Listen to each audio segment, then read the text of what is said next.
With your support, we can raise your voice globally.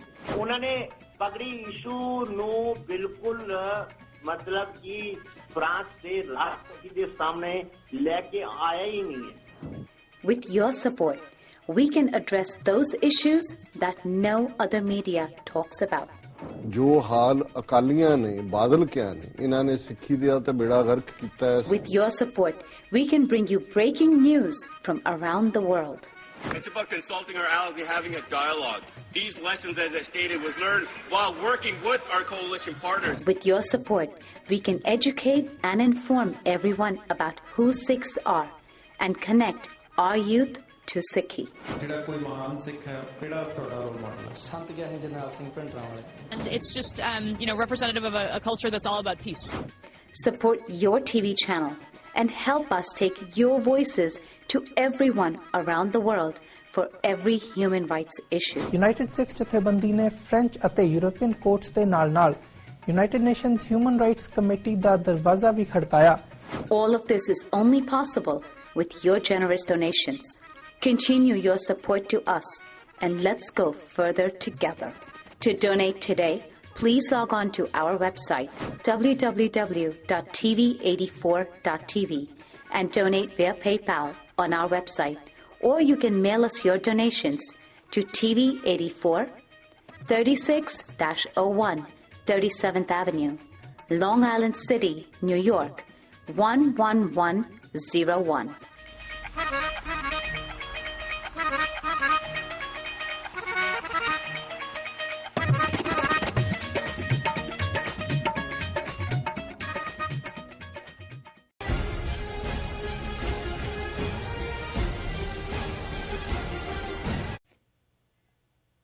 दर्शकों break बाद ਤੁਹਾਡਾ ਸਵਾਗਤ ਹੈ ਜੀ। ਡਾਕਟਰ ਸਾਹਿਬ ਅਗਲਾ ਕਿਹੜਾ ਐਸਾ ਇਸ਼ੂ ਹੈ ਜਿਹੜਾ ਤੁਸੀਂ ਸਾਡੇ ਦਰਸ਼ਕਾਂ ਨਾਲ ਸ਼ੇਅਰ ਕਰਨ ਜਾ ਰਹੇ ਹੋ? ਦੇਖੋ ਰਾਮਚੰਦਰ ਕਹਿ ਗਏ ਸੀ ਐਸੇ ਮੇਘਰਾਜ ਨੇ ਦੇਖਿਆ ਐਸਾ ਕਲਯੁਗ ਆਏਗਾ। ਸੋ ਕਲਯੁਗ ਵਾਪਰ ਰਿਹਾ ਜੀ। ਕਲਯੁਗ ਦਾ ਨਾਮ ਵੈਸੇ ਹੁਣ ਹਿੰਦੂਤਵਾ ਯੁੱਗ ਰੱਖ ਦੇਣਾ ਚਾਹੀਦਾ ਹੈ ਕਿਉਂਕਿ ਹਿੰਦੂਤਵਾ ਯੁੱਗ ਜਿਹੜਾ ਹੈ ਉਹ ਉੱਥੇ ਚੱਲ ਰਿਹਾ।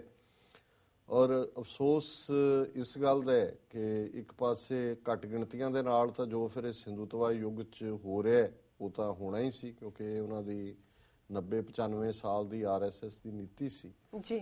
ਪਰ ਜਿਹੜੇ ਉੱਥੇ ਸੱਚੇ ਦੇਸ਼ ਭਗਤ ਜਿਨ੍ਹਾਂ ਦਾ ਸੰਬੰਧ ਵੀ ਹਿੰਦੂ ਧਰਮ ਨਾਲ ਔਰ ਜਿਨ੍ਹਾਂ ਨੇ ਦੇਸ਼ ਦੇ ਵਿੱਚ ਦੇਸ਼ ਦੇ ਕਾਨੂੰਨ ਦਾ ਪਾਲਨ ਕਰਵਾਉਣ ਦੇ ਨਾਂ ਥੱਲੇ ਆਪਣਾ ਆਪਾ ਕੁਰਬਾਨ ਕੀਤਾ, ਅੱਜ ਉਹਨਾਂ ਨੂੰ ਦੁਬਾਰਾ ਮਰਨਾ ਪੈ ਰਿਹਾ।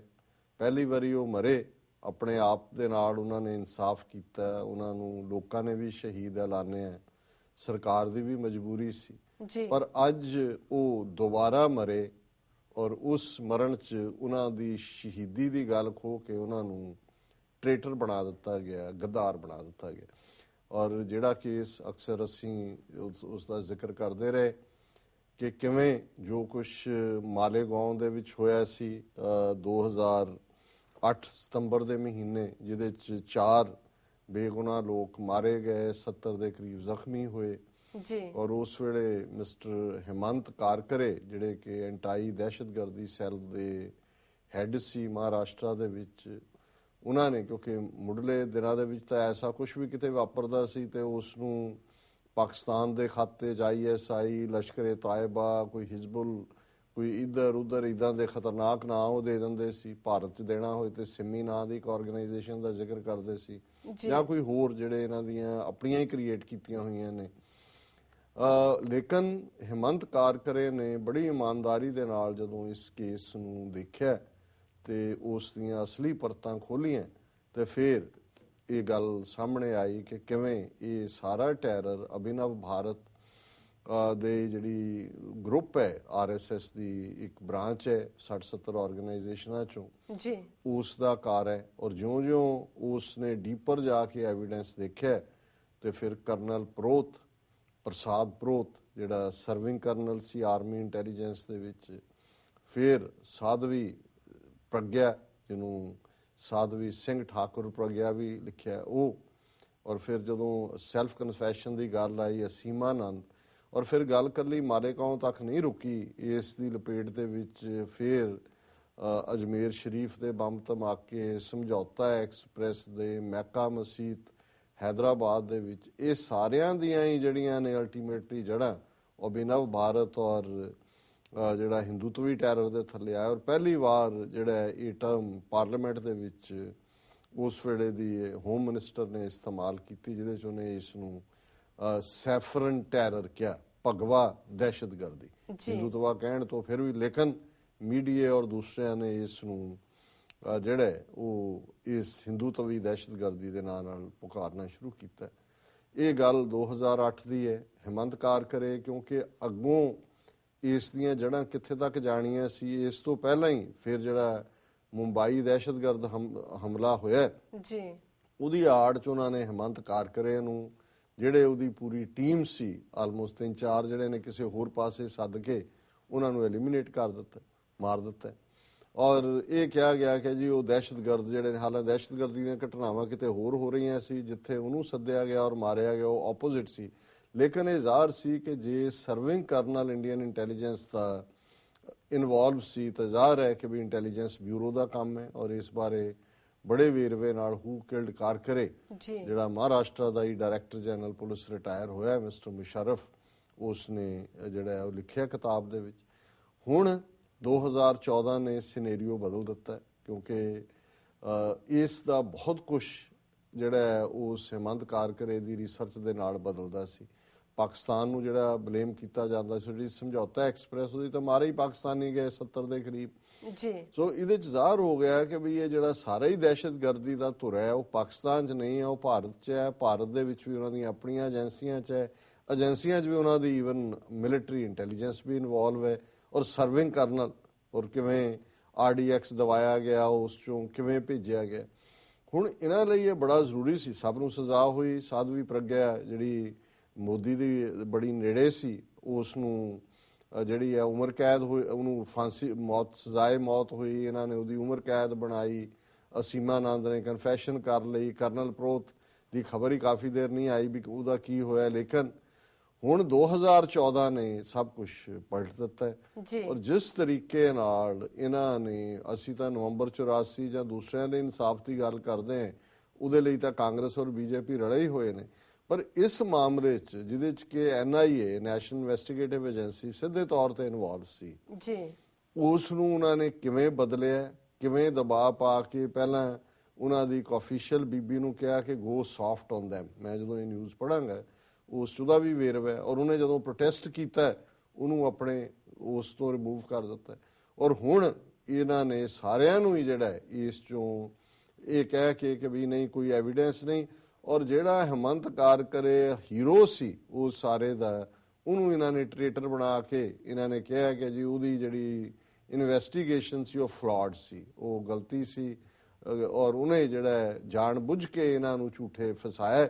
ਔਰ ਇਸ ਤਰੀਕੇ ਨਾਲ ਇੱਕ ਜਿਹੜਾ ਸ਼ਹੀਦ ਹੈ। ਔਰ ਇਹ ਗੱਲ ਉਹਦੀ ਵਾਈਫ ਨੇ ਜਦੋਂ ਬੰਬਈ ਦਾ ਦਹਿਸ਼ਤਗਰਦ ਹਮਲਾ ਹੋਇਆ, ਉਹਨੇ ਕਿਹਾ ਜੀ ਇਹਦੇ 'ਚ ਇਨਵੈਸਟੀਗੇਸ਼ਨ ਹੋਣੀ ਚਾਹੀਦੀ ਹੈ, ਕੁਛ ਕਾਲਾ ਮਾਲ ਹੈ।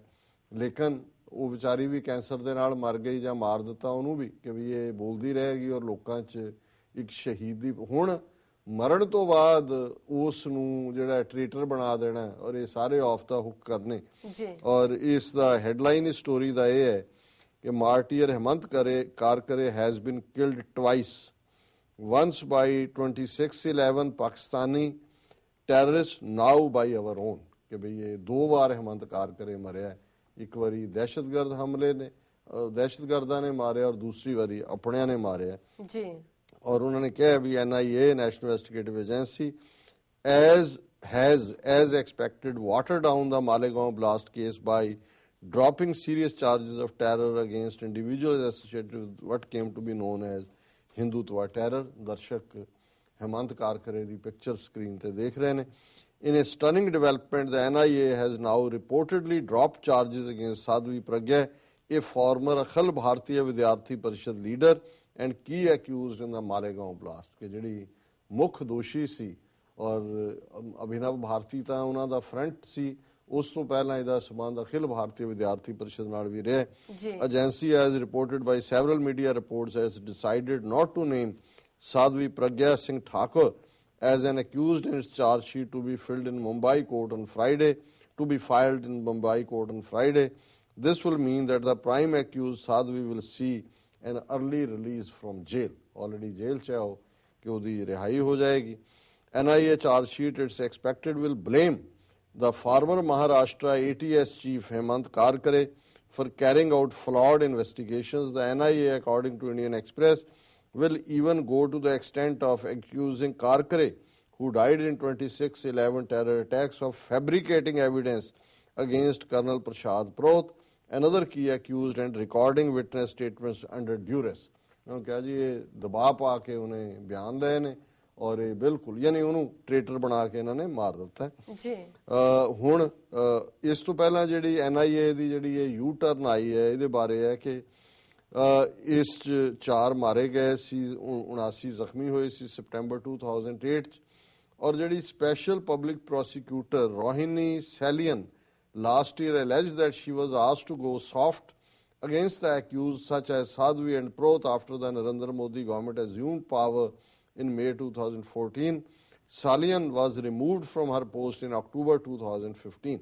ਉਹਨੇ ਜਦੋਂ ਕਿਹਾ ਕਿ ਜੀ ਮੇਰੇ ਤੇ ਦਬਾਅ ਪਾਇਆ ਜਾ ਰਿਹਾ, ਹੁਣ ਇਹ ਵੀ ਇਮਾਨਦਾਰ ਹੋਏਗੀ ਬੀਬੀ, ਔਰ ਅਲਟੀਮੇਟਲੀ ਉਹਨੂੰ ਅਕਤੂਬਰ 2015 ਦੇ ਵਿੱਚ ਜਿਹੜਾ ਹੈ ਉਹ ਨੌਕਰੀ ਤੋਂ ਹੀ ਪਾਸੇ ਕਰ ਦਿੱਤਾ ਗਿਆ। NIA accusing Karkare, a martyr of fabricating evidence, has left the social media incensed. ਉਹਨਾਂ ਨੇ ਕਿਹਾ ਜੀ ਜਿਹਨੇ ਆਪਣੀ ਜਾਨ ਦਿੱਤੀ, ਭਾਵੇਂ ਇਹਨਾਂ ਦੇ ਹੱਥੋਂ ਦਿੱਤੀ ਜਾਂ ਕਿਹਦੇ ਦਿੱਤੀ, ਅੱਜ ਉਹਨੂੰ ਜਿਹੜਾ ਟ੍ਰੇਟਰ ਬਣਾ ਦੇਣ ਦੀ ਗੱਲ ਹੈ, ਇਹ ਜਿਹੜਾ ਇਸ ਨੇ ਸੋਸ਼ਲ ਮੀਡੀਆ ਦੇ ਉੱਤੇ ਬੜਾ ਭੁਚਾਲ ਲਿਆਂਦਾ ਹੈ। Angry users slammed the agency, accusing it to work under pressure from ruling BJP government. Some even went on to conclude that NIA's new charge against Karkare had killed the martyr once again. ਨੇ ਕਿਹਾ ਜੀ ਕਿ ਵੀ ਇਹ ਜਿਹੜਾ ਦੋਸ਼ ਹੈ ਇਸ ਨਾਲ Karkare ਇੱਕ ਵਾਰ ਫੇਰ ਮਰ ਗਏ। ਸੋ ਇਹ ਅੱਜ ਦਾ ਮੁੱਖ ਇਸ਼ੂ ਹੈ ਜੀ। ਡਾਕਟਰ ਸਾਹਿਬ ਨਾਲ ਲੈਣੇ ਬ੍ਰੇਕ। ਵਿਊਅਰਸ ਤੁਸੀਂ ਕਿਤੇ ਨਹੀਂ ਜਾਣਾ, ਮਿਲਦੇ ਹਾਂ ਆਫਟਰ ਦਿਸ ਸ਼ਾਰਟ ਬ੍ਰੇਕ।